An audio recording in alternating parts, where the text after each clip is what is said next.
Hello and welcome to Unstress. I'm Dr Ron Ehrlich. Now, if you've been following the podcast, in fact, if you just read the name, you'll know it's all about the various stresses in our modern world and most importantly, what you can do about it. In order to solve a problem, you've got to know what that problem is.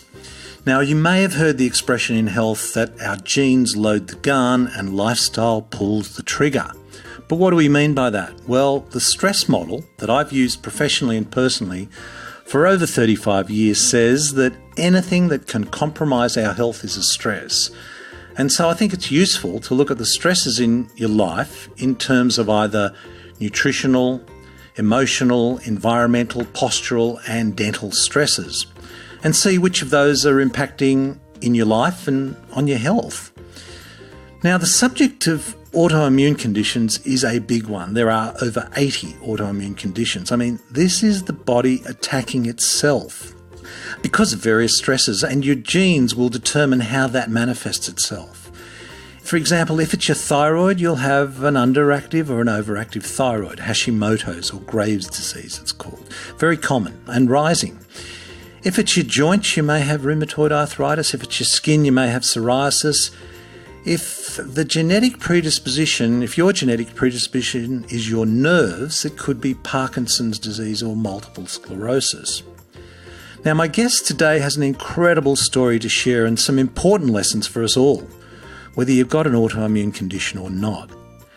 Dr. Terry Wahls is a clinical professor of medicine at the University of Iowa, where she has taught, seen patients and also conducts clinical trials. Now, importantly, she's also a patient, diagnosed over 18 years ago with an advanced form of multiple sclerosis, which got to the point where she was actually confined to a wheelchair for 4 years. Now, being a clinical professor, she did just as you would expect, following the best that modern medicine had to offer, which, as it turned out, didn't work too well. And then she did just what you would expect her not to do, and it worked out brilliantly. We're obviously going to be talking about that today. Terry has written some fabulous books. She has a YouTube clip which has been viewed by over 2 million people, and in May 2018 she's coming out to Australia. I mean, I'm really looking forward to meeting her in person. I've been following her story for many years, and it's been such a treat to finally talk with her. I hope you enjoy my conversation with Dr. Terry Wahls. Welcome to the show, Terry. Hey, thank you for having me. Terry, very excited about you coming to Australia, and I've been following your story since you published your book, and I think that was at around 2011, was that right? So, my very first book, Mighty My Mitochondria, came out in 2010. Then my next book came out in 2014. And then my cookbook came out in 2017. Wow, okay. But the Wahls protocol was the one that I, was really taken with. You now tell us, it is such an incredible story for so many reasons, not the least of which is your own medical background. And so you've got some really interesting perspectives on this. So can you just share with our listeners a little bit about your story? Sure. So I am an academic internal medicine physician. That means I work here at the University of Iowa, and I was diagnosed with multiple sclerosis in 2000. Now, and that was on the basis of a new problem with my left leg, a history of dim vision 13 years earlier, and abnormal lesions in my spinal cord and an abnormal spinal fluid. Now, being an academic doctor, I believed in the newest drugs, the best technology. So I sought out one of the best MS centers here in the Midwestern parts of the United States, which was the Cleveland Clinic. Saw some of their best people, took the newest drugs, and went steadily downhill anyway. Within 3 years, I needed a tilt-recline wheelchair. The following year, I started on Tysabri, which is one of those new biologic drugs that I was very excited to start and continued to decline. Now, I'm going to step back just for a moment. The Cleveland Clinic doctors had told me about the paleo diet back in 2002 while I was still walking around. And after 20 years of being a vegetarian, I had decided to go back to eating meat, but I'd continued to decline. As I'd said, I needed the wheelchair the next year, was on Tysabri, and all in all, it had experienced 7 years of steady decline. Now, as I was getting steadily worse and in the wheelchair, it was apparent to me that the best drugs, the best technology, the best doctors were unlikely to stop my slide into a bedridden and quite possibly demented life. I was also having more and more difficulty controlling the MS-related pain. And so at that time, I decided to start reading the basic science myself. And I would go back to PubMed.gov and started reading papers about the animal models of MS, of Parkinson's, of Alzheimer's, of Lou Gehrig's disease, of ALS, of Huntington's disease. And I would ultimately begin experimenting using vitamins and supplements. And what I did figure out was that I could perhaps reduce my fatigue ever somewhat. And for that, I was really grateful. I was slowing the speed of my decline, but I was still declining. By the summer of 2007, I could not sit up in a regular chair anymore. I was either in a recliner or I was in bed. I could walk very short distances using like 10 feet, 8 meters. Maybe. We can still work in the old currency.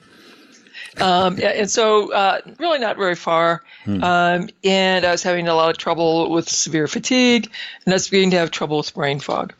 My chief of staff called me and told me that 6 months later in the new year, I was going to be assigned to work in the traumatic brain injury clinic without residence.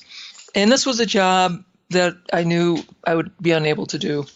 And so I was finally going to have to come to terms with going out on medical disability.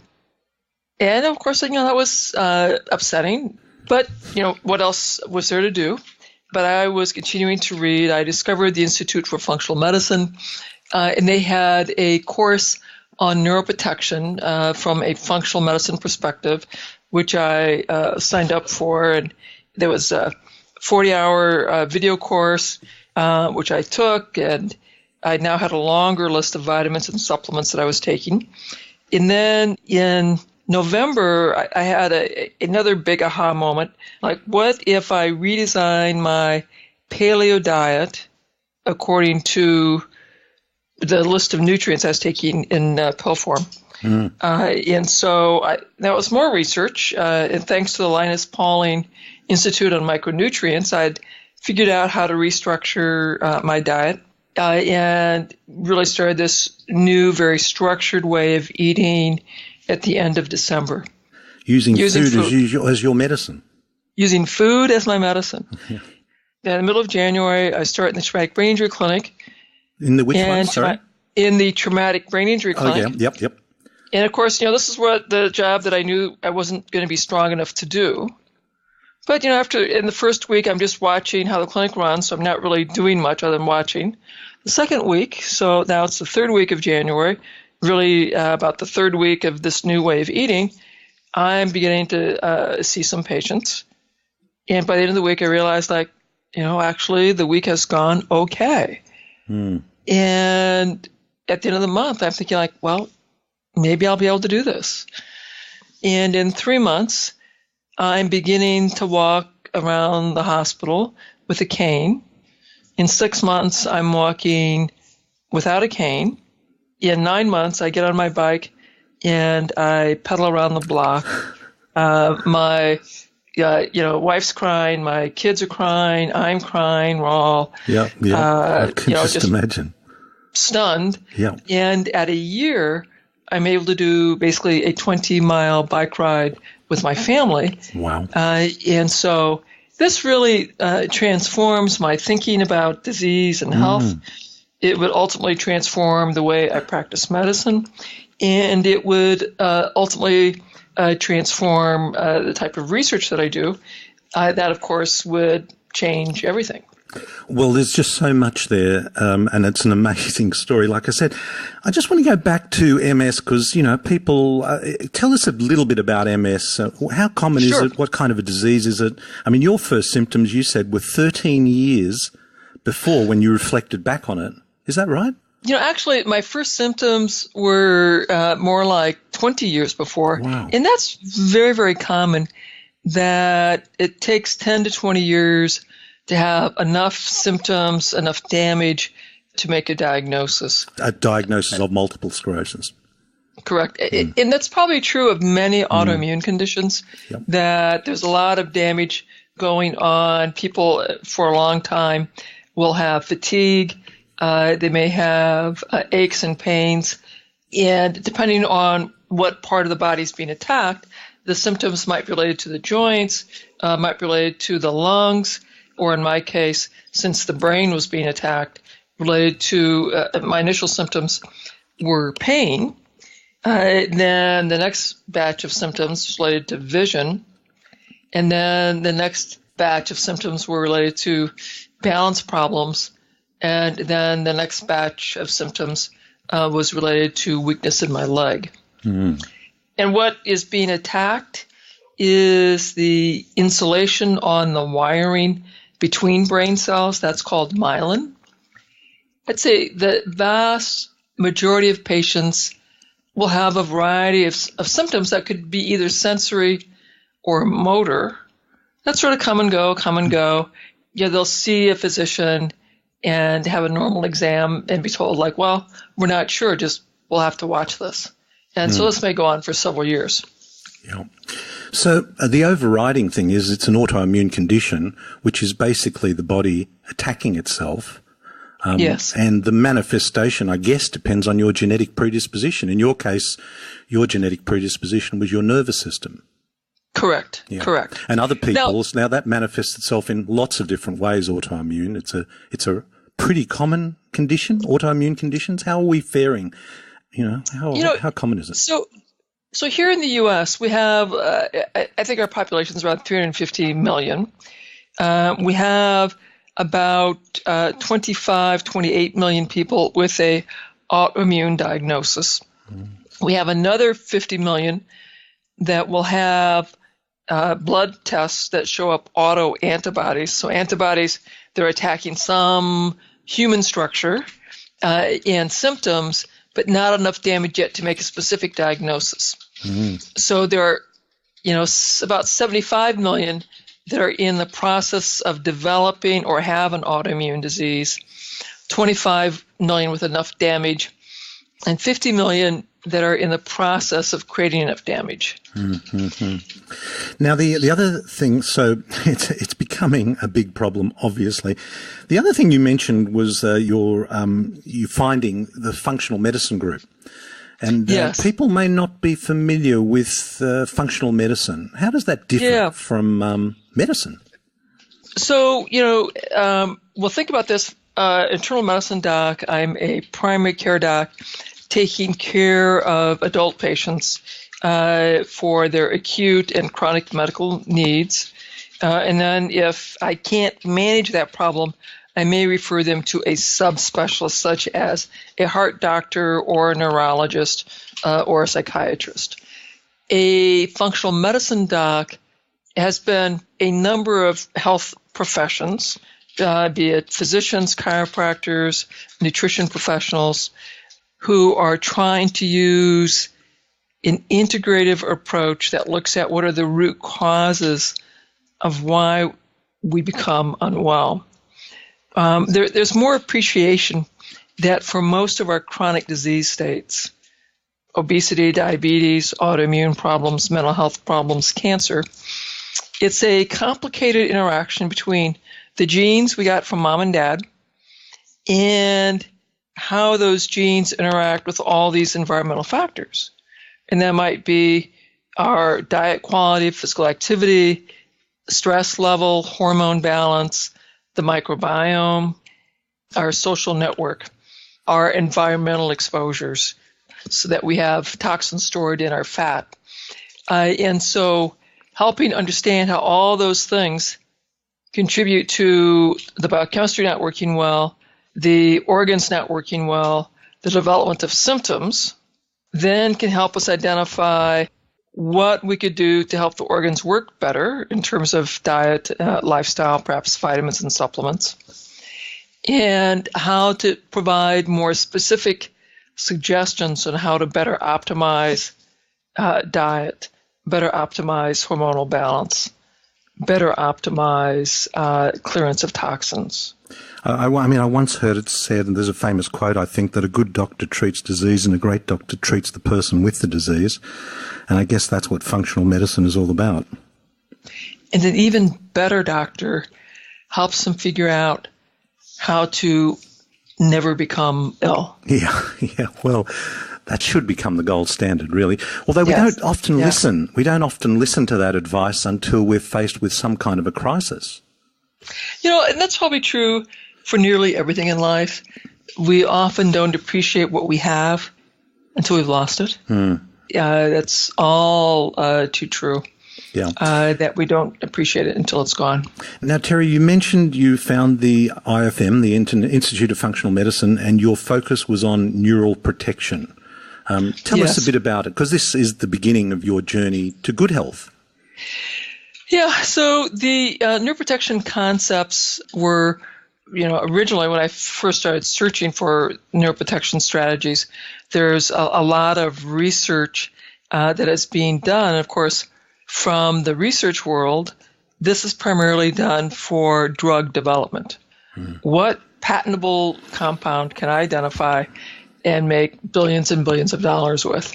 Yeah. The functional medicine folks, again, very research-based, had a lot of research on what were the vitamins and supplements that were really very helpful. And so I had a long list of vitamins and supplements that I added, and I'd added that based on my reading for years, and I'd created this vitamin cocktail that was very, very helpful. And with that, of course, had a longer list of supplements and cocktails. Yeah. But what I've have since learned over these years from my collaborations with my nutrition scientists that I collaborate with, that we have the vitamins and minerals with recommended daily allowances from our dietary guidelines committee, but there are over 8,000 bioactive compounds that we know about, and there are probably hundreds of thousands of more bioactive compounds in the foods that we eat. And that food is vastly more complex than just the known vitamins and minerals and a few antioxidants that we study. I mean, the taking of supplements almost fits into the model of pharmaceuticals that we've all grown up with. We were sick, so we took an antibiotic, and so it seems like taking a supplement is just a different way of doing that. But foods, as you say, have so much more to offer. Yeah, go on. So the IFM, incredibly helpful in expanding my thinking about what were all the ways I could interact with the environmental factors that contribute to why the biochemical processes in our cells aren't working well. So that was great understanding. But fortunately for me, came that aha moment that I should really get back to what's the food that are rich sources for all these nutrients. Of course, that would take several more months of research for me to begin to put that together. And that's really the area that I wrote about in my books. This is the area where I research, where we're studying, where we're now trying to create animal models to study the complexity of food and what are the mechanisms of the diets that I study when we are using animal models to recreate this diet. And the other area that I find fascinating, I've been following you, is this focus on mitochondria. Tell us firstly a bit about mitochondria and why you've focused on that. Yeah. So this is a really fun part. If we go back when life began, about a billion and a half years ago, as the life became a bit more complex, we developed something called cyanobacter, and the oxygen level in the atmosphere rose. Now, hang on. Say that again. Cyano. Oh, cyano. Okay. Right. Cyano. So these are bacteria that have photosynthesis, so they were making oxygen. Mm-hmm. And as a result, the oxygen content of the atmosphere rose, which led to oxidation and rusting of a lot of biology. And actually, I think about 95% of all life forms went extinct. But fortunately, there was a mutation that was a mutation that allowed for the creation of something called the Krebs Cycle, which utilized the oxygen to more efficiently generate some of the molecules we need to run the chemistry of life. And these ancient bacteria that used oxygen really well were thriving. They got engulfed by bigger bacteria, and so this new organism became very efficient. It became multicellular and would have ultimately become animals. And those early ancient bacteria are our forerunners of our mitochondria. Because some of these multicellular organisms could now specialize, and they could develop nervous cells, muscle cells, glandular cells, a digestive tract, a skeleton, brain, blood vessels. They would ultimately become animals, and they would ultimately emerge on the land. That was about 500 million years ago. And mammals would emerge about 200 million years ago. And of course, these mitochondria, they're specializing in our brain because our brain needs a tremendous amount of energy. And so if I want my brain to work really well, I need my mitochondria to work really, really well. And well, now just to make the point that the mitochondria are present in every cell. They're present in every cell. And they are and they the run the energy supply for that cell. And so the cells that need lots of energy, so your brain, your retina, and your heart need the most energy. Gee, Terry, I wish you were around when I was an undergraduate and was looking at the Krebs cycle thinking, oh my God, why am I learning this? That's a great explanation. Thank you so much. I'm going back to revise the Krebs cycle. But so mitochondria are critical. Critical. So any organ that's not working well, part of the problem is that the mitochondria aren't generating enough energy for that organ. In my case, I knew my brain wasn't working well. And when I'd been reading all those papers about all those brain diseases I talked about, Parkinson's, Alzheimer's, Lou Gehrig's disease, Heinz disease, MS, in all of them, the mitochondria weren't working well. And actually, nobody was saying that mitochondria were a problem in MS yet. But I thought, well, if it's a problem in all these other brain diseases, it's going to be a problem for MS. So that's when I started reading and making vitamin cocktails for myself. And I could tell that if I took my vitamin cocktail, I had a little more energy. And when I didn't take my vitamin cocktail, I could not get up and go to work. So it was very energizing. I was totally excited. And that really gave me a lot more excitement that I was figuring stuff out that my neurology doctors and my primary care doctors didn't know. I was willing to spend some time every day, looking up another paper, reading through one more paper, trying to piece out everything that I could do. Yeah. Terry, tell me, now here you were in 2007 in a wheelchair, and here you were in 2008 starting to cycle and move on. So clearly huge improvements. How did your medical, you're right there in the middle, in the thick of the medical fraternity. How did they respond to the success of your treatment? Surely they didn't say it was placebo. Well, people were thrilled. My chair of medicine had watched my decline, watched my stunning recovery. And he called me in and gave me the job of getting a case report written up. I said, well, that's sort of unusual, getting a case report written on yourself. It said, yes, but this is so remarkable. So I worked with my treating medical team and physical therapist, and we got that written up. And then he called me back and said, now I want you to write up a protocol, and we'll test to see, do a little safety trial and see what happens in others. And so then because of the dangers of eating nutrient-dense food, you'd never know what could happen. Well, so, this was a complicated thing. I had done my vitamins, my supplements. I'd had a diet. I had also added a meditative program. and I had done a rigorous physical therapy program. So it was a complicated regimen, and it would take about a year and a half to get that through our research review committee because it was such a complicated regimen.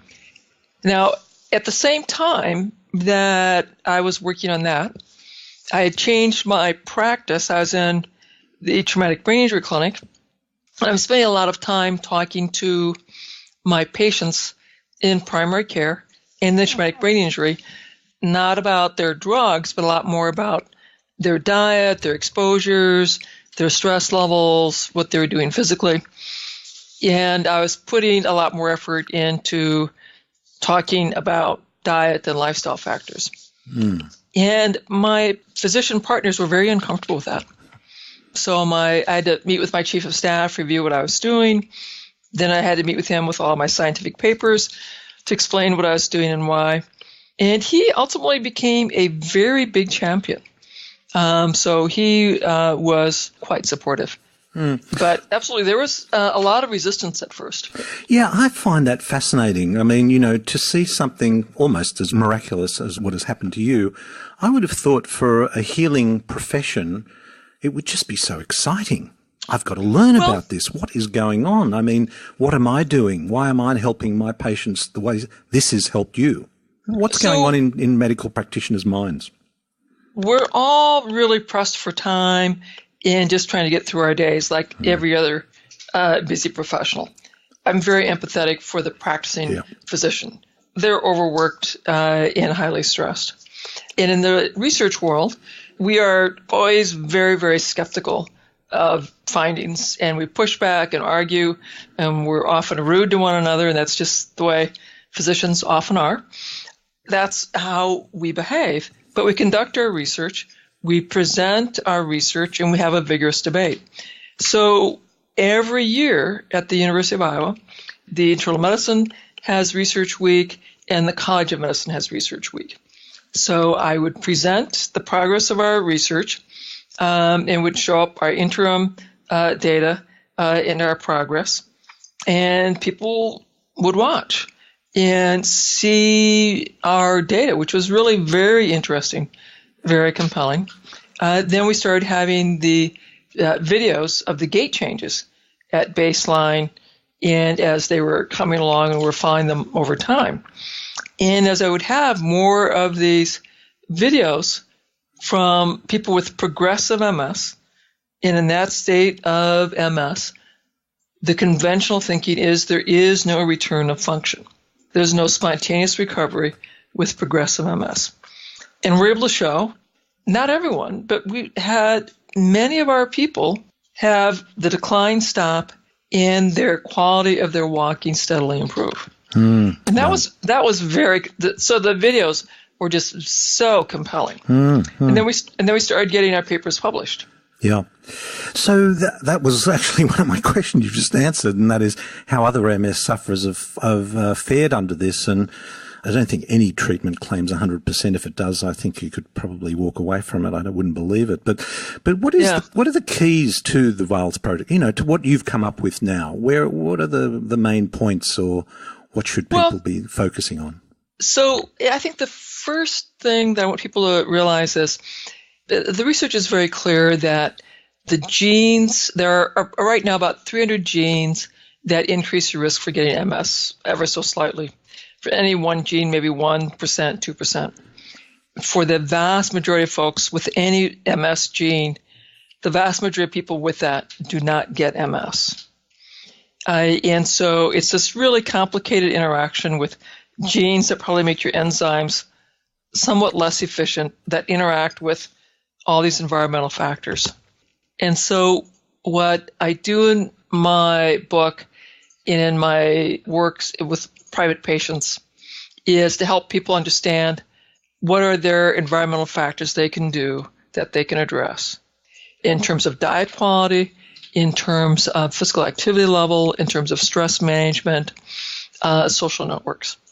In our clinical trials, it will depend on the trial which particular aspect of the various comprehensive program that I'll use in my clinical practice. Because In research, we're much more precise. In my clinical practice, I can personalize things a little more specifically to the individual. So, I think a very simple take-home message for everyone is get rid of the sugar, get rid of the flour-based products, and eat more vegetables. Now, depending on your genes, you may have issues with gluten sensitivity and other food sensitivity issues. And so I talk a lot about that in my book, and we sort that out when I'm seeing someone individually in my clinic. And, I'd say whatever disease state you have, whether it's a mental health problem, a autoimmune problem, a heart disease problem, a cancer problem, sugar in thousands of studies, or at least hundreds of studies, increases mortality and disease risk. Vegetables, again, in hundreds of studies, increases health risk. So it's more likely you're going to be healthier. And the fewer the vegetables you eat, the more likely you are to have cancer, mental health problems, autoimmune problems, heart disease, mental health issues. Yeah. So a very simple measure is stop the sugar, get rid of flour-based products, or replace them at least with vegetables. And that will have a favorable impact on your health. And we can get more precise beyond that, but I like to give people, a very simple next step. And really, there's also a whole story behind fat as well, isn't there? Well, fat is a very interesting question. Thank you. So during World War II, many physicians and epidemiologists noticed that during World War II, there was an observation that heart attack rates went down during World War II, cancer rates went down, and a lot of neurological diseases went down as well. Roy Swank believed that this was because the intake of butter and eggs went down. And so he advocated to his patients that they follow a low saturated fat diet. And he followed 144 patients until they died or for 50 years. And he's able to show that people who had less than 15 grams of saturated fat per day were more likely to still be walking, particularly if they came to him still walking so if they came early in their disease while they're still walking. If they had already had some gait problem, that diet did not seem to be very beneficial. Now, the problems with his studies are that he did not have MRIs and people were not randomized. The strength of his study is that he was able to follow them for 50 years, and he was able to show that some people just couldn't follow the diet, and so they had a higher fat diet, and some people really could follow the diet. There's been another study by a group by McDougall that has shown that a vegan version of a very low saturated fat diet, people were randomized to either get a 10-day training on the diet and then be followed for a year, or to wait a year and then get their 10-day training on the diet. And they followed with them with MRIs, they followed them with their physical exam scores so they knew how disabled they became, and they followed with some fatigue severity scale scores. And they followed blood pressure and lipids. And so they were able to show that weight improved and the blood pressure and lipids improved. There was no difference in the MRI and no difference in disability levels between the two patients.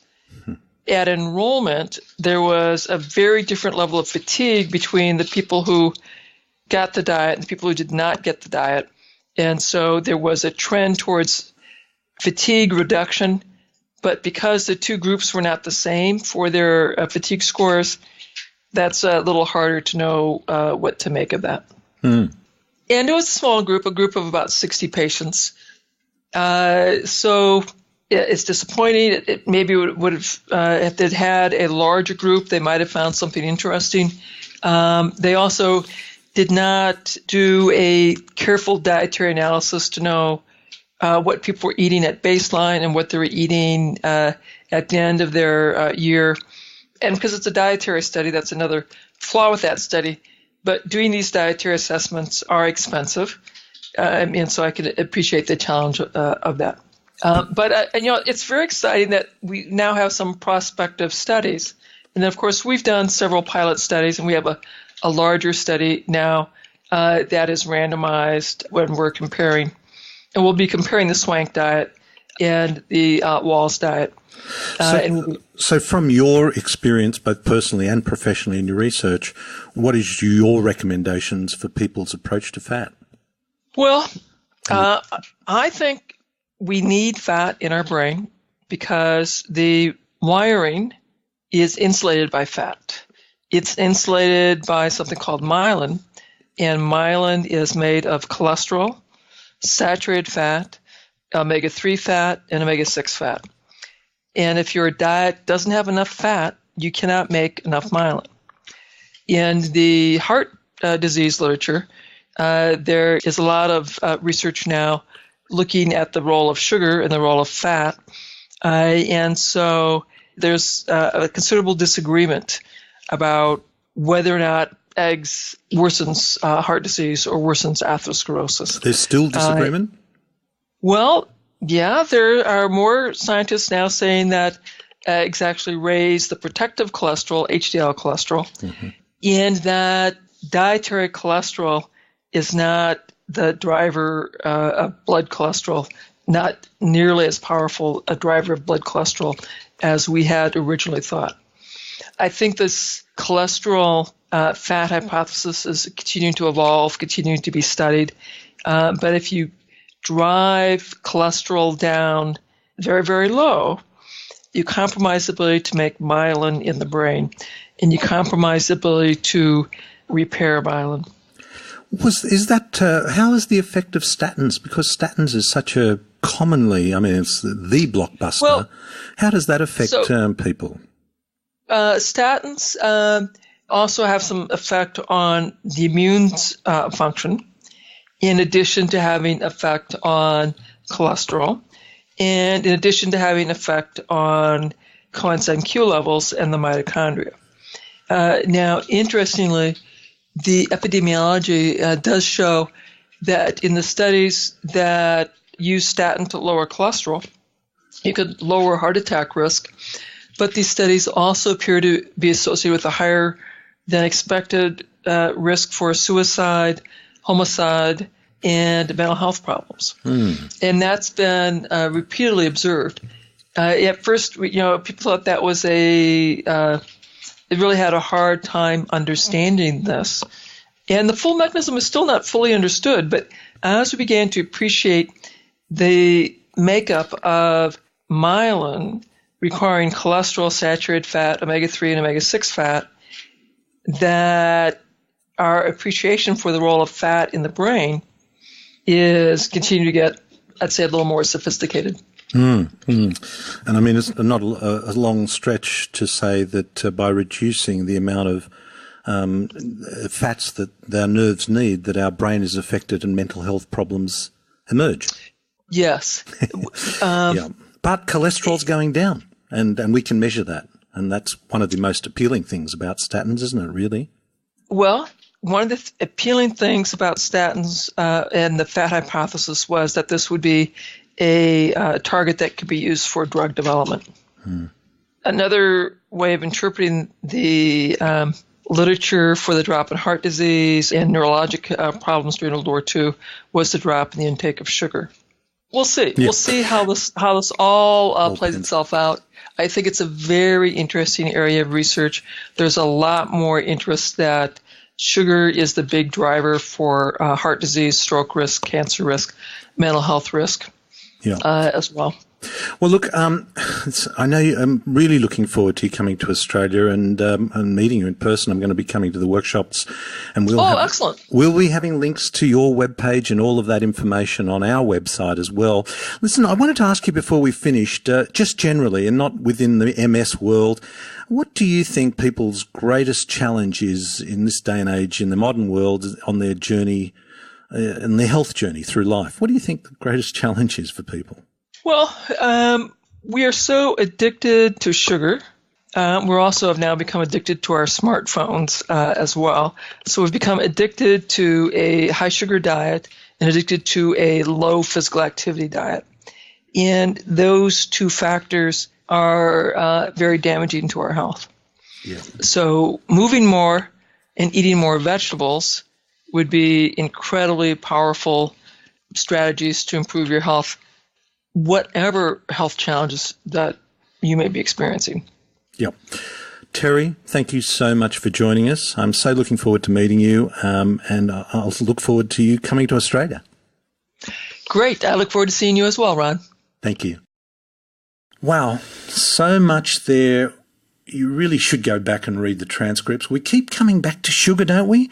Whether we're talking about cardiovascular disease, cancer, autoimmune now, of course, diabetes as well. And of course, then there's technology. Now, we spoke with Lynn McLean a few episodes ago about the problems with electromagnetic radiation as an environmental stress. But the emotional challenges of our relationship with technology is going to be the subject of future episodes. And not surprisingly, Terry really identified that as one of our problems. We will, of course, have links to Terry Wahls' website, the YouTube clip I mentioned in the intro, her books. Now, the titles of these books are lessons in themselves. The first one is The Wahls Protocol, How I Beat Progressive MS Using Paleo Principles and Functional Medicine. The Wahls Protocol, a radical new way to treat all chronic autoimmune conditions using paleo principles. And of course, there's a cookbook. Now, here's a request. If you've enjoyed the podcast, go and put a 5-star rating, yes, 5 stars, on iTunes. I mean, I think it'd be great. And great to push it up the rankings because it needs to be up higher. This is an important message. I hope you agree. And I love feedback. I love suggestions. So please let us know what you think and what you'd like. So until next time, this is Dr. Ron Ehrlich. Be well.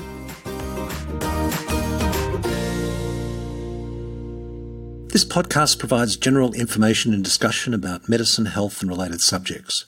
The content is not intended and should not be construed as medical advice or as a substitute for care by a qualified medical practitioner. If you or any other person has a medical concern, he or she should consult with an appropriately qualified medical practitioner. Guests who speak in this podcast